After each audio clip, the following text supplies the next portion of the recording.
Hi everyone, I just wanted to talk to you about clay today. That's going to be our new project that we're starting. We're doing it this way because I want to make sure that everyone gets the instructions, but some people that aren't finished with their opinion can go ahead and finish that as well, so you guys can kind of work on your own time. Clay is very important. The way that we handle clay is very important, so I need you to pay close attention to these steps. Into the classroom, you're going to see that we have some clay here, and then we also have some canvas and some string right here. You can go ahead when the video is done and you've finished watching it, you can go ahead and grab some of these items.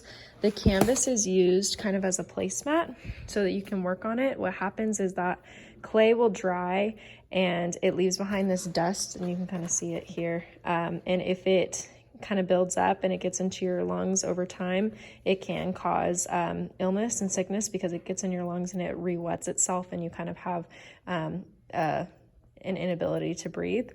So it's very serious, and it's very important that we clean up and we put these down before we start working with clay on the table. Okay, so go ahead and grab one of these. Over here we have a string. This is used for cutting the clay. It's just a regular string. Fishing wire usually works better, fishing line, but this is what we have for today. So after that, you're going to open up the clay. Please make sure that this bag is closed up tightly after you grab your clay, because if it dries out, the clay doesn't mold as well.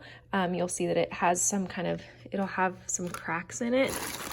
Let's see, you can see it a little bit better here. So that means that it's dried out a little bit. So we need to make sure that we keep it nice and moist by closing up the bag as best as possible.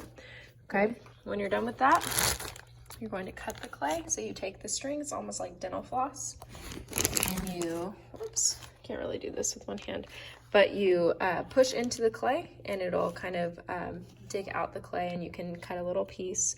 I'll show you what kind of piece that I want. Okay, so as you can see, I cut a little piece, and so it came off really clean. I just kind of took it from the corner, and it cuts really cleanly with the string. So you're going to take a tiny piece. It doesn't need to be super big today because we're just going to practice a couple things, and then I'm going to let you kind of play with it today. If it gets a little bit too dry, you can get a water container like we usually do with the paint. You can put some water in it, and then just regular water, and you can dip your fingers in the water to mold on the clay. Do not just dump water on this, because then it won't actually work as well.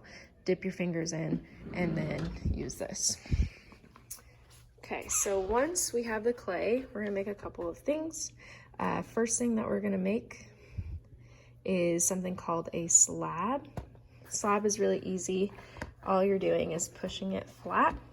You can smooth out the edges, but a slab is just going to be almost like a small patty. Okay, so go ahead and make one of those. Make sure that when you make these, all of these cracks, you kind of smooth them out with your hand, even on the side, because when it bakes, it will actually stay like that. You want to make it as smooth as possible. A way to make it smoother too is if it dries out, to take that water on your finger and to smooth it out a little bit better. Okay, once you've made a slab, the second thing we're going to do is make a coil. And a coil is made just by, almost like when you were, so we're making a coil. You just do it almost like when you were a kid, you would make a snake. So you just roll it onto the area until you get like a long, thin cord.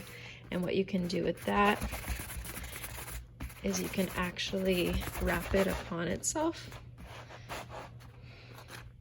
So again, like a snake, and you can turn it and you can wrap it up, and that can make, depending on how you wrap it, you can wrap it on top of itself like this, and you can end up making like a coil pot or something so that it's hollow on the inside. But again, you're just wrapping it on itself. That's a coil. And then finally, the last one we're going to make is a pinch pot. These are all just foundational pieces of information. Pinch pot is going to start with a ball.